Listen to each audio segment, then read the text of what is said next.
अविन रिया से मिलने के लिए एक्साइटेड था। रिया से मिलने का वो ये चांस मिस नहीं करना चाहता था। तपन का कॉल कट होने के बाद कुछ देर तक अविन रिया के बारे में ही सोचता रहा, फिर उसने अपने थॉट्स को कंट्रोल किया। इस वक्त शाम के 7 बज चुके थे। अविन कभी भी इतनी देर तक स्कूल में नहीं रुका था, लेकिन आज उस जादुई वॉलेट की वजह से वो इतना लेट हो गया था। उसने अपनी डेस्क पर बिखरी फाइल्स को इकट्ठा किया और उन्हें ड्रॉर में रखकर घर जाने के लिए अपना बैग पैक कर लिया। जमनालाल बजाज की अस्थियां और वो छोटा ब्लैक बैग भी उसने अपने साथ ले लिया था। उसका एक दोस्त अपनी कार कुछ दिन उसके पास छोड़ गया था। उसकी अपनी बाइक सर्विसिंग के लिए गई हुई थी, इसीलिए वो कार से ही स्कूल आ रहा था। वो उसी कार से घर पहुंचा। वो एक 1 BHK के छोटे से फ्लैट में रहता था, जिसे उसने रेंट पर लिया हुआ था। फ्रेश होने के बाद उसने जादुई वॉलेट से निकली अब तक की सारी चीजें बेड पर फैला दी। इन सब चीजों में से इस वक्त उसे वो न्यूज़पेपर सबसे ज्यादा इंटरेस्टिंग लगा, जिसमें वान्या ओबरॉय के गायब होने की न्यूज छपी थी।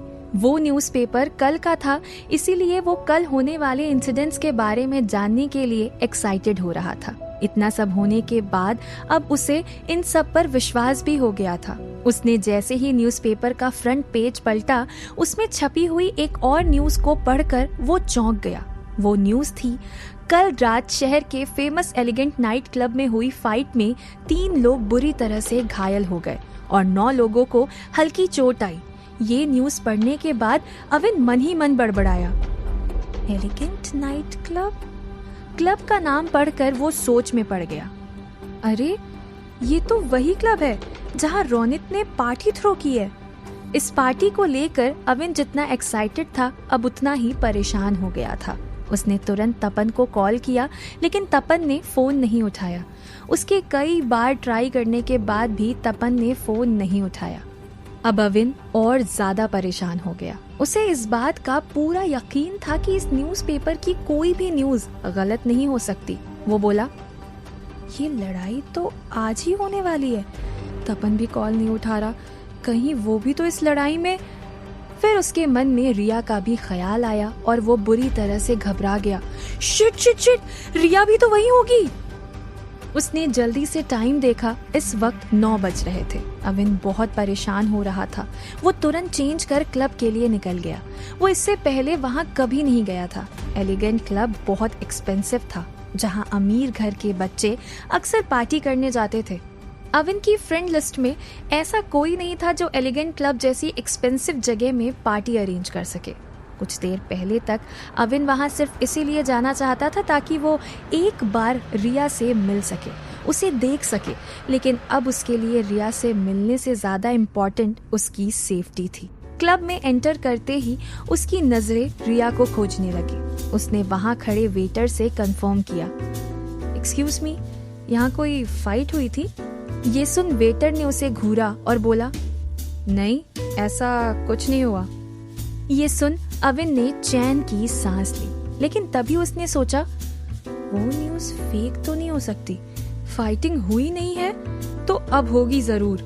वो तुरंत रिसेप्शन पर गया और बोला, मे आई नो रोनित शर्मा की पार्टी कहाँ हो रही है? रोनित ने पार्टी क्लब के फर्स्ट फ्लोर पर अरेंज की थी। ये पता चलते ही अविन जल्दी से फर्स्ट फ्लोर पहुंचा। ये एक पार्टी हॉल था। हॉल से जोर जोर से हंसने की आवाजें आ रही थी। अविन बिना इनविटेशन के यहाँ आया था, इसीलिए उसे अंदर जाना अजीब लग रहा था। तभी किसी लड़की के जोर से हंसने की आवाज आई। अविन को ये आवाज पहचानने में बिल्कुल देर नहीं लगी। उसने बिना ज्यादा कुछ सोचे दरवाजा खोल दिया। वहीं नाइट क्लब के मैनेजर प्रणव सिन्हा को जब ये न्यूज मिली कि अविन देसाई इस वक्त क्लब में ही है, तो वो थोड़ा सरप्राइज हुआ। अभी कुछ घंटे पहले ही उसे ये न्यूज मिली थी कि एलिगेंट नाइट क्लब की ओनरशिप अविन देसाई को ट्रांसफर हो चुकी है। इससे पहले उसने अविन का नाम तक नहीं सुना हुआ था, इसीलिए वो उससे मिलने के लिए बहुत एक्साइटेड हो रहा था। और फिर प्रणव ने ये बिल्कुल भी एक्सपेक्ट नहीं किया था कि इस क्लब के नए मालिक से उसकी मुलाकात इतनी जल्दी हो जाएगी। उसने तुरंत क्लब के स्टाफ की एक इमरजेंसी मीटिंग बुलाई और सभी को अविन का फोटो दिखाकर ये बता दिया कि अब से अविन देसाई ही इस क्लब का मालिक है। वहाँ अविन जब हॉल में एंटर हुआ तो रोनित एंट्रेंस के पास ही था। वो उसे घूर रहा था। अविन ने रोनित को नहीं देखा था। उसकी नजरें तो सिर्फ रिया को ढूंढ रही थी। रिया उसे दिख तो गई थी पर सिर्फ पीछे से।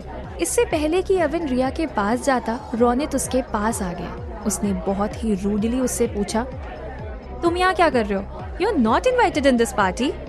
अविन ने उसके सवाल को इग्नोर कर कहा, this place is not safe. Avin के ऐसा कहते ही वहाँ मौजूद सभी लोग उसी की तरफ देखने लगे। तपन पार्टी में पहुंच चुका था। जब उसने अविन की आवाज़ सुनी तो वो भी अपनी जगह से उठकर उसके पास आकर खड़ा हो गया। तभी रिया ने पीछे मुड़कर अविन की तरफ देखा।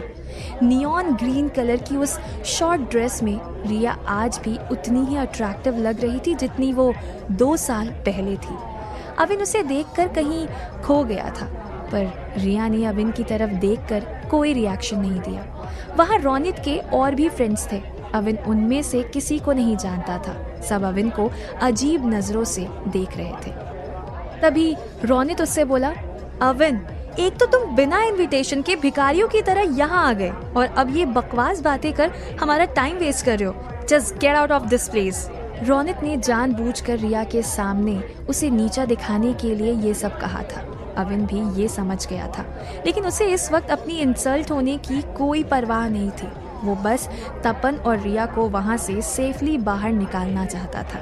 अविन ने रोनित की बात पर कोई रिएक्ट नहीं किया तो तपन को गुस्सा आ गया। अविन तपन का बेस्ट फ्रेंड था। उसने अविन का साथ देते हुए रोनित से कहा, इसे मैंने यहाँ इनवाइट किया है। रोनित उस पर गुस्सा करते हुए बोला, तो तुमने इस फटीचर को यहाँ बुलाया है? अरे इसकी औकात यहाँ के 1 कप कॉफी पीने तक की नहीं है। आया बड़ा यहाँ पार्टी करने। ये बोल वो जोर से हंसने लगा। उसके साथ उसके दोस्त भी अविन पर हंस रहे थे। तपन को बहुत गुस्सा आ रहा था। वो उससे कुछ कहने जा ही रहा था कि अविन ने उसका हाथ पकड़ लिया और एक बार फिर कहा, हमें इसी वक्त यहाँ से बाहर निकल जाना चाहिए। ये प्लेस बिल्कुल भी सेफ नहीं है। रोनित ने अब अविन को बाहर की तरफ धक्का देते हुए कहा, हमें नहीं, तुम्हें यहाँ से बाहर निकलने की जरूरत है। तपन ने रोनित को पीछे किया और अविन से पूछा, क्या हुआ अविन, तुम ऐसे क्यों बोल रहे हो? अविन ने तुरंत जवाब दिया, ये मैं अभी नहीं बता सकता, लेकिन मेरा विश्वास करो ये जगह सेफ नहीं है। तभी वहाँ 4 लड़के शोर मचाते हुए आए और हॉल के दरवाजे के पास खड़े रोनित, अविन और तपन को धक्का देकर जबरदस्ती हॉल में एंटर हो गए। रोनित उनकी इस हरकत पर कोई रिएक्शन दे पाता, इससे पहले ही उनमें से रेसलर जैसे दिख रहे लड़के ने डोमिनेटिंग आवाज में कहा, ये हॉल अभी के अभी खाली कर दो, अब हम यहाँ पार्टी करेंगे। और फिर चारों जोर से हंसने लगे। तपन उस लड़के के पास ही खड़ा था। वो उस लड़के से उसका नाम पूछने वाला था कि अविन ने उसका हाथ पकड़कर उसे ऐसा करने से मना कर दिया। तपन को समझ नहीं आ रहा था कि पहले तो अविन खुद अपनी इंसल्ट होने पर रोनित को कुछ बोला नहीं, और जब वो अविन को फेवर करने गया तब भी उसने उसे रोक दिया, और अब वो इन स्ट्रेंजर्स से भी उसे बात नहीं करने दे रहा है। अविन का तपन को ऐसा करने से रोकना सभी ने उसे नोटिस किया। ये देख रोनित एक बार फिर अविन की इंसल्ट करते हुए बोला, डरपोक कहीं का। और फिर अपनी बहादुरी दिखाते हुए लीडर बन रहे उस लड़के के सामने आकर बोला, हु आर यू? ये हॉल मैंने बुक करवाया है, तुम होते कौन हो हमें यहाँ से जाने को कहने वाले? उस लड़के ने रोनित को वार्निंग देते हुए कहा, अच्छा तो मतलब तू यहाँ से नहीं जाएगा? रोनित ने ये पार्टी रिया को इम्प्रेस करने के लिए दी थी। वो बहुत पावरफुल फैमिली से बिलोंग करता था, इसीलिए उसने उस लड़के की वार्निंग को इग्नोर करते हुए ऊंची आवाज में कहा, इस हॉल से अभी इसी वक्त बाहर निकल जाओ वरना।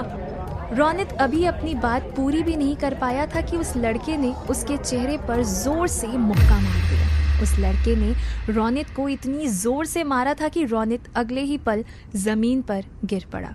उसके मुंह से खून निकलने लगा। रोनित का ये हाल देखकर वहां सभी डर गए। रोनित खुद भी बहुत ज्यादा डर गया था। उसके दोनों हाथ खून से लाल हो गए थे। वो डरते हुए अभी बैठने की कोशिश ही कर रहा था कि तभी उस लड़के ने अपनी जेब से चाकू निकाल लिया और रोनित को धक्का देकर उसके ऊपर बैठ गया। वो चाकू वो उसके सीने में गड़ाते हुए गुस्से से अपने दांत पीसने लगा। रोनित डरते हुए उस लड़के से बोला, मुझे छोड़ दो, हम सभी इसी वक्त यहाँ से चले जाएंगे, प्लीज प्लीज मुझे छोड़ दो।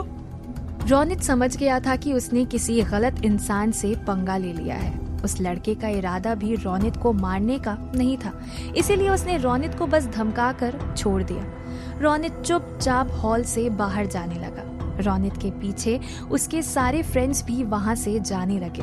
तभी उस लड़के की नजर रिया पर पड़ गई। रिया भी डरते हुए रूम से बाहर निकल रही थी, लेकिन उस लड़के ने उसका हाथ पकड़कर उसे अंदर खींच लिया और जोर से बोला, ये लड़की यहीं रहेगी, तुम सब बाहर निकलो यहाँ से। उस लड़के की इस हरकत से रिया बुरी तरह से डर गई थी। उस लड़के ने रिया का हाथ अभी भी कसकर पकड़ा हुआ था। रिया उसकी पकड़ से छूटने की कोशिश कर रही थी पर नहीं कर पा रही थी। रोनित ने रिया पर एक नजर डाली, लेकिन उसकी उस लड़के से फिर से पंगा लेने की हिम्मत नहीं हुई। रोनित अभी दरवाजे के पास ही खड़ा था। अविन और तपन अभी भी हॉल के अंदर ही थे। एक सेकंड के लिए पूरे हॉल में पिन ड्रॉप साइलेंस छा गया। उस लड़के ने अपने एक हाथ में चाकू अभी भी पकड़ रखा था। उसके अगेंस्ट बोलने की हिम्मत किसी की भी नहीं हो रही थी। तभी वहां जोर की एक आवाज आई, रिया यहाँ नहीं रुकेगी। ये अविन था।